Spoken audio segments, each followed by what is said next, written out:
এই মুহূর্তে আমরা আছি সীতাকুণ্ড চন্দ্রনাথ যে পাহাড় বা চন্দ্রনাথ যে মন্দির, এটার একবারে টপ লেভেলে। সো এখান থেকে নেমে একটু নিচে আসছে, কারণ এখানে ভিডিও করা এখন নিষেধ। এমনকি ওই যে মন্দিরের আশেপাশে যে সেন্ট্রাল জায়গাটা যেখান থেকে পুরা পাহাড়ের ভিউটা দেখা যায়, ওইখানে যাওয়াও নিষেধ।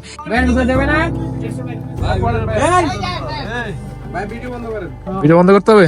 এটার কারণ হচ্ছে রিসেন্টলি একটা হিন্দু মুসলমান বা যারা এখানে পর্যটক আসে তাদের সাথে ধর্মীয় বিষয়ে একটা ঝামেলা হয়ে গেছে।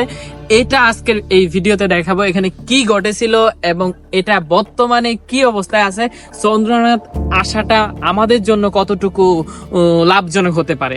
আমরা সবাই জানি রিসেন্টলি চন্দ্রনাথ পাহাড়ে কিছু একটা ঘটে গেছে। সো এখানে যারা স্থানীয় হিন্দু ভাইরা আছে তারা বলতেছে এটা পর্যটন এরিয়া না, এখানে যাওয়া যাবে না, সো এখানে কেউ আসতে পারবে না। কিন্তু কাহিনীটা হচ্ছে অন্য জায়গায়। এই যে এখানে লেখা আছে ইকো ট্যুরিজম কি শিল্পের উন্নয়ন শীর্ষ উপ প্রকল্প পর্যটকদের বসার স্থান দিয়েছে সিটি কর্পোরেশন।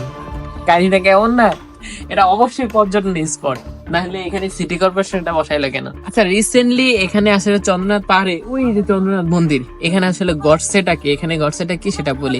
একটা ফেসবুক গ্রুপে একটা ফেসবুক ইভেন্ট করা হয়েছে যে এই চন্দ্রনাথ যে মন্দিরটা আছে এখানে এসে তারা একটা বিপ বিক্রি করবে। আর এই পোস্টার রাতারাতি ভাইরাল হয়ে যায়। এটা নিয়ে হিন্দু মুসলমান তারা পাল্টি কত কথা, কত একজন আরেকজনকে গালি, এটা নিয়ে আসলে একটা মোটামুটি সাম্প্রদায়িক যে দাঙ্গা এটার মতো লেগে গেছিল। তো যার কারণে কি হয়েছে, এখানে যে হিন্দু প্রশাসন আছে তারা এখানে যাওয়াটা একবারে টোটালি রেস্ট্রিক্টেড করে দেয়। কিছুদিন পুরো চন্দ্রনাথ পাহাড়ে উঠা নিষেধ ছিল।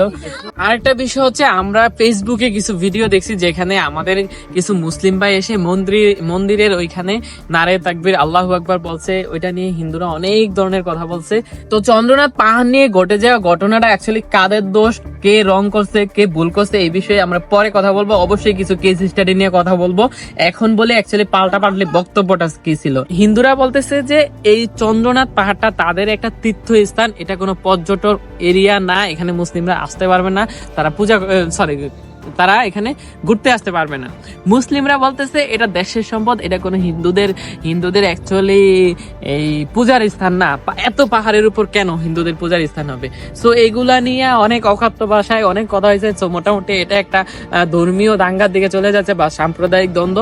সো আমরা চাচ্ছি সাম্প্রদায়িক দ্বন্দ্বটা না থাকে, এটা আসলে আগের মতো সুন্দর একটা জায়গায় পরিণত হোক।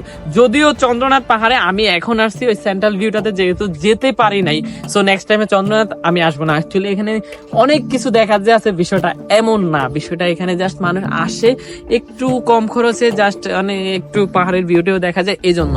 সো এমন কিছু না যে এখানে না আসলে খুব একটা প্রবলেম হয়ে যাবে। সো যারা হিন্দু ভাইরা অনেক বলতেছে যে এখানে না আসলে সমস্যা, কিন্তু সমস্যাটা হবে তাদেরও।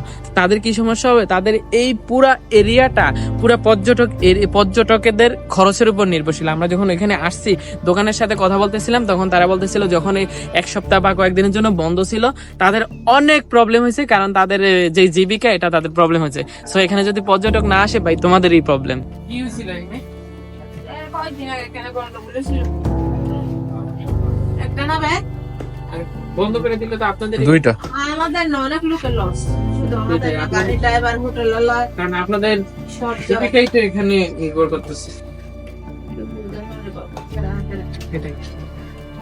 সো টুরিস্ট স্পট বন্ধ করে দিলে কিন্তু এখানকার লোকাল যারা আছে তাদেরই প্রবলেম। আরেকটা বিষয় বলি, এখানে বর্তমানে চন্দ্রনাথে কিন্তু ওইরকম সৌন্দর্য দেখার মতো তেমন কিছু নাই।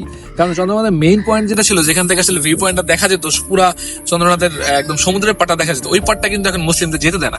তো এখন চাইলে মুসলিমরা কিন্তু এই পাড়টা স্কিপ করতে পারে। এই পর্যায়ে কিছু কেস স্টাডি নেই, এই পাহাড়ে মন্দির, মুসলমানদের বক্তব্য এবং হিন্দুদের মন্তব্য, কিছু কেস স্টাডি নেই।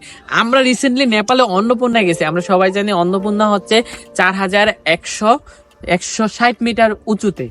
তো এখন কাহিনীটা হয়েছে কি, অন্নপূর্ণা কিন্তু নেপালে অধিকাংশ মানুষ হিন্দু ধর্মের, অন্নপূর্ণা কিন্তু তাদের একটা পূজার স্থান। কিন্তু এখানে দেদারসে দেশ বিদেশ থেকে মানুষ আসে, ওইখানে তারা ভিজিট করে। সো এখানে ভিজিটও করতেছে, তাদের পুজো হচ্ছে। এখন প্রশ্ন হলো, ওইখানে গিয়ে কেউ কারো ধর্মীয় আঘাত হানে কিনা? উত্তরটা হলো না। ওইখানে যখন যারা যায় তখন কিন্তু ওইখান থেকে নেপালের কিছু ধর্মীয় যে প্রতিনিধি আছে তারা বলে দেয়, আমাদেরকেও বলে দিছে যে এখানে একটা মন্দির আছে, আপনারা এখানে কিন্তু করবেন না, একটু খুব একটা আওয়াজ করবেন করবেন না বা এমন কিছু করবেন না যাতে মন্দিরের ধর্মীয় অনুভূতিতে আঘাত ফলে। এখন প্রশ্ন হলো মুসলিমরা যেহেতু এখানে এসে এটা করার একটা প্ল্যান করেছে, সো এটা একদিক থেকে হিন্দুদের অনুভূতির দিক থেকে ঠিক হয় না, আবার হিন্দুরা যে এত উগ্র ভাষায় কথা বলছে এটাও ঠিক হয়নি। তো নেপালে এত বড় একটা ট্যাগ দিতে যে আমরা আরো একটা বিষয় দেখছি, নেপালে যখন অন্নপূর্ণাতে যাচ্ছি অনেক মন্দির পড়ছে, অনেক সুন্দর সুন্দর মন্দির পড়ছে, কিন্তু কোথাও দেখি নাই মন্দিরের সামনে পুলিশ মোতায়েন করা আছে। কিন্তু বাংলাদেশে এখানে খুব সুন্দর করে পুলিশ মোতায়েন করা আছে। এই জিনিসটা মানে কেমন জানি একটু এলোমেলো না, ওদের রুলস গুলাই একটু সুন্দর। ওইখানে যারা যায় তারাও ডিস্টার্ব করে না, যারা স্থানীয় আছে তারাও পর্যটকদের ডিস্টার্ব করে না। এই তো, আর আমাদেরটা পুরোই বিপরীত। তো আমরা তো কিছু কেস হিস্টরি দেখলাম, এখন চন্দ্রনাথ পাহাড় নিয়ে সাম্প্রতিক যে ঘটনাটা ঘটে গেছে এটা সমাধান খুঁজি একটু। বিষয়টা হচ্ছে যেহেতু হিন্দুরা গরুর মাংস খায় না বা এটা তাদের ধর্মেতে নাই, সো যেহেতু আমাদের মুসলিম ভাইরা এটা নিয়ে একটা ইভেন্ট করতে চেয়েছিলেন, এটা তাদের ধর্মীয় অনুভূতিতে আঘাত পাচ্ছে। যেহেতু চন্দ্রনাথ পাহাড় হচ্ছে তাদের একটা উপাসনালয়ের জায়গা। আরেকটা বিষয় হচ্ছে এখানে বারবিকিউ পার্টি করার দরকার নেই। তো দরকার কি? কারণ কি এই জায়গাটাতে এমন না যে এই জায়গাটাতে চিকেন বারবিকিউ হচ্ছে, এটা বারবিকিউ জায়গাই না, ঠিক আছে? এটা হচ্ছে হিন্দুদের, এটাতে আমরা ভিজিট করি, এখান থেকে পুরো ভিউটা দেখা যায়, সো এই জন্য আসি। এটা বারবিকিউ করার কোনো দরকার নেই। সো এই জিনিসটা একটু নেগেটিভ হয়েছে।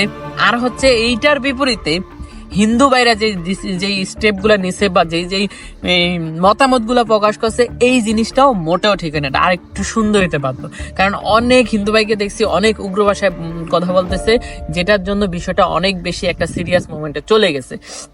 অনেক হিন্দু গালি দিয়েও বলছে যে এটা হচ্ছে আমাদের উপাসনালয়ের জায়গায়, এখানে তোমরা কেন আসবা।